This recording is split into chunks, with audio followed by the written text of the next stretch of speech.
અરવલ્લી જિલ્લાના માલપુરના વતની અને ગુજરાત વાલ્મીકી સંગઠનના પ્રમુખ લાલજીભાઈ ભગત દ્વારા સફાઈ કામદારોના પડતર પ્રશ્નોને લઈને દિલ્હી તરફ કૂચ કરી છે। છેલ્લા એક અઠવાડિયાથી નીકળેલી દંડવત યાત્રાએ 20 કિલોમીટર પૂરા કરી માલપુરથી મોડાસા પહોંચી છે। અરવલ્લી જિલ્લાના માલપુરના વતની અને ગુજરાત વાલ્મીકી સંગઠનના પ્રમુખ લાલજીભાઈ ભગત દ્વારા સફાઈ કામદારોના પડતર પ્રશ્નોને લઈને દિલ્હી તરફ કૂચ કરી છે। છેલ્લા એક અઠવાડિયાથી નીકળેલી દંડવત યાત્રાએ 20 કિલોમીટર પૂરા કરી માલપુરથી મોડાસર પહોંચી છે। મોટી સંખ્યામાં સમર્થકો પણ આ યાત્રામાં જોડાયા હતા।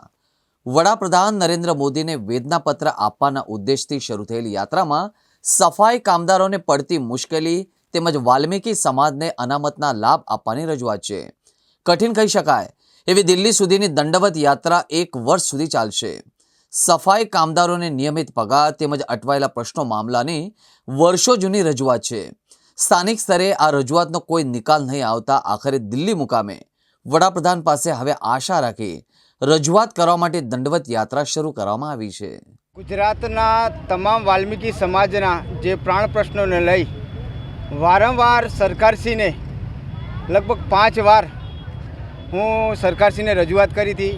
એક વખત હું માલપુરથી દિલ્હી ચાલતો ગયો હતો, ત્યારબાદ માલપુરથી ગાંધીનગર દંડવત પ્રણામ યાત્રા કરી હતી તાજપુર સુધી।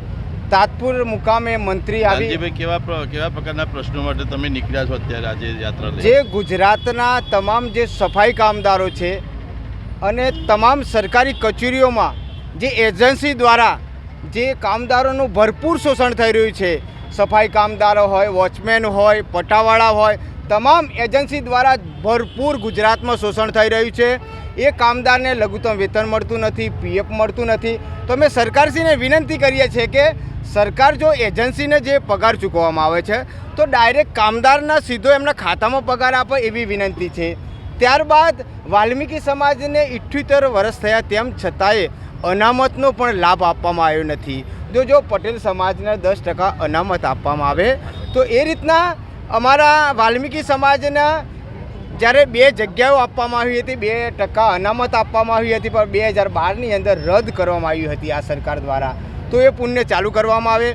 નગરપાલિકાઓમાં જે સફાઈ કામદારો છે, જ્યારે ભરતી પ્રક્રિયા થાય, વર્ષોથી કામ કરતા હોય, ત્યારે રોસ્ટરનો મુદ્દો લઈ અને આ સફાઈ કામદારોને વેગળા રાખીને અન્ય લોકોને લેવામાં આવે એ દુઃખભરી બાબત છે। ગ્રામ પંચાયતોમાં ફક્ત ને ફક્ત 50 રૂપિયા રોજ આપવામાં આવે છે। લઘુત્તમ વેતનનો ભંગ થાય છે। સરકાર મોટા પરિપત્રો બહાર પાડવામાં આવે છે, પણ કામદારને ન્યાય મળતો નથી। એના માટે હું હવે આ દાંડી કૂચ જે રીતના યાત્રા કરી હતી ગાંધી બાપુએ, એ રીતના હું માલપુરથી દિલ્હી વડાપ્રધાન નરેન્દ્ર મોદી સાહેબશ્રીને વાલ્મીકી સમાજના સફાઈ કામદારોની વેદના આપવા માટે જઈ રહ્યો છું।